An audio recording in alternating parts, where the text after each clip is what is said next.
Ти видам краток, нема да видам брзо. Значи, денес ВМРО ДПМН ретерира од она кој што во изминатите 4 години го имаше како став да јавните паркинг простори не се издаваат на концесионер. Денеска го имаме на маса предлога да јавните паркинзи ги издадат односно со по јавните паркинзи. Оно што гледаме во feasibility студијата, каде што како замерка јас го ставам, значи од понудените две опции кои што ги дава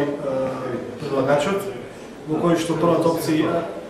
јавното предпријатие самостојно би ги работила јавните паркинзи, а вториот модел е каде што јавно-приватно партнерство дали јавните паркинзи, она што го нема во feasibility студија е можноста да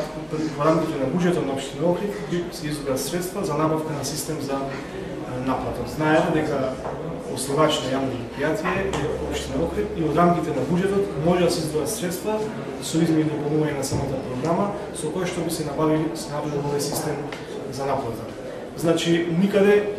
не е покажан документ колку би чинел тој систем за наплата. Она кој што го имаме во feasibility студијата зборува дека негде околу 6 милиони денари, меѓутоа нашите информации зборува дека не се повеќе од 3 милиони денари за набавка на ваков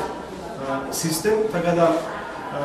по се изгледа и на минатата локална самоуправа и на ова локална самоуправа не е целта да јавното предпријатие застане здраво нозе, туку целта е на одредени структури блиску до водачката партија дојдат до профит преку јавното предпријатие.